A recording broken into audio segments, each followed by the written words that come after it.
Boa tarde, gente, tudo bem? Como vocês estão? Espero que todos estejam bem. Saudade aí de todos vocês.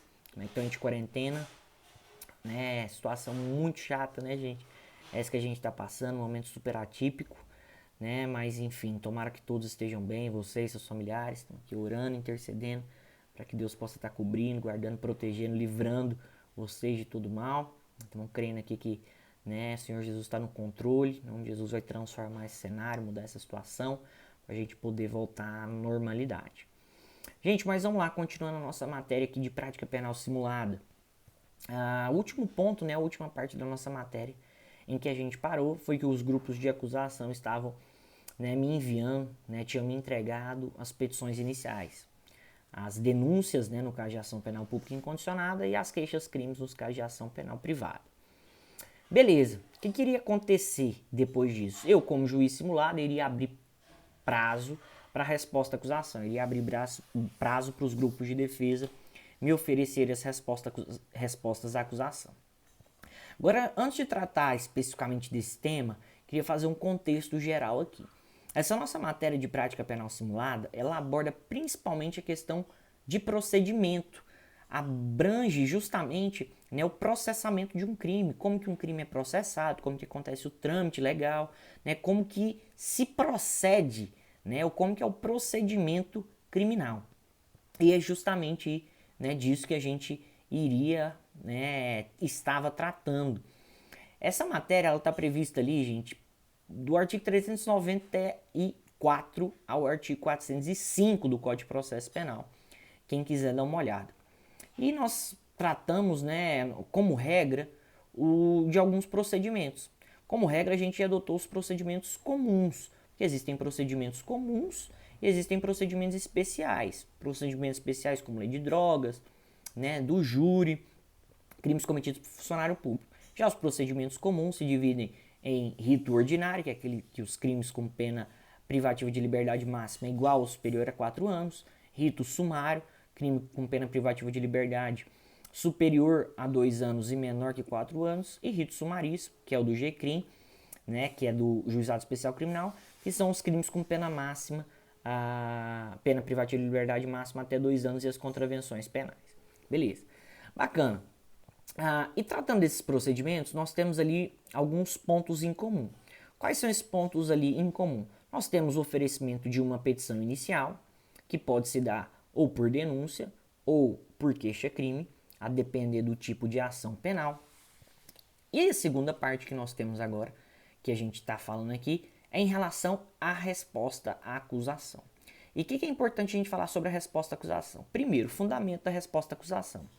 Está previsto ali nos artigos 396 e 396-A do Código de Processo Penal. E o que pode constar na resposta à acusação? Mais do que isso, qual que é o objetivo de uma resposta à acusação? Já se perguntou qual que é o objetivo de uma resposta à acusação?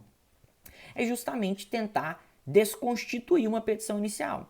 A resposta à acusação, gente, é uma peça defensiva. Então você se defende daquilo que foi acusado. Você se defende da acusação. Ou seja, a resposta à acusação ela tem como objetivo extinguir a ação penal. Né? Ela tem como objetivo ali desconstituir, né, os fatos da petição inicial. Ela tem como condão, ela tem como propósito fazer com que a petição inicial e os seus fundamentos não prosperem. Tentando, né, obviamente, indicar outros fundamentos que possam fazer com que a ação penal ela não seja conhecida e que não haja provimento satisfativo ali, né, para acusação. Beleza, dito isto, então como que a resposta à acusação ela tem que ser manejada? Quais são os fundamentos da resposta à acusação? O que um advogado, né, do réu ele tem que fazer ou ele tem que constar na sua resposta à acusação? Baseado justamente no princípio do contraditório e ampla defesa, na resposta à acusação pode-se constar ou pode ser levantado todo tipo de matéria de direito e de fato que interesse a defesa do réu. Então, na resposta à acusação, pode-se alegar todo e qualquer tipo de matéria de defesa, seja em relação a fatos, seja em relação ao direito, podendo tratar de preliminares, tratando do mérito, fazendo justificações, trazendo documentos, nomeando testemunhas, ou seja, a resposta à acusação ela é bem ampla, tá? Na resposta à acusação pode constar toda a matéria que for de alguma forma interessante a defender o réu. Qual que é a primeira coisa, né? Como que uma resposta à acusação ela pode começar? Uma resposta à acusação, gente, ela inicialmente pode aparecer nela chamadas preliminares. O que são as preliminares? As preliminares são conhecidas como modalidade de defesa indireta. São instrumentos que são arguidos de maneira preliminar, né, de maneira ali primária na resposta à acusação, em que não vão tratar do mérito, não vão recair sobre o mérito, sobre o conteúdo ali da resposta à acusação. Mas são matérias preliminares que vão tentar fazer com que a inicial penal ela não seja recebida. Ou seja, o que pode constar nas preliminares? Nas preliminares pode aparecer, por exemplo, nulidades. Podem aparecer nulidades. Ou seja, o que são nulidades? São situações em que há um desacordo, um desrespeito a formalidades legais presentes na inicial penal e que, sob pena de desrespeito e não cumprimento das formalidades legais, deve acontecer uma nulidade no processo.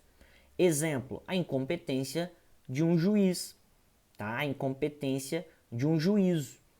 Então, as nulidades, elas são matérias preliminares que devem e podem ser arguidas ali na resposta à acusação.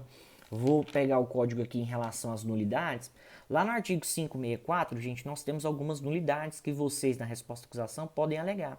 Por exemplo, como a gente falou, incompetência do juiz, suspeição do juiz ou suborno do juiz, ilegitimidade das partes, por falta de algum tipo de fórmula ou termos seguintes, como está lá no inciso 3, por exemplo, falta do exame de corpo de delito, tá?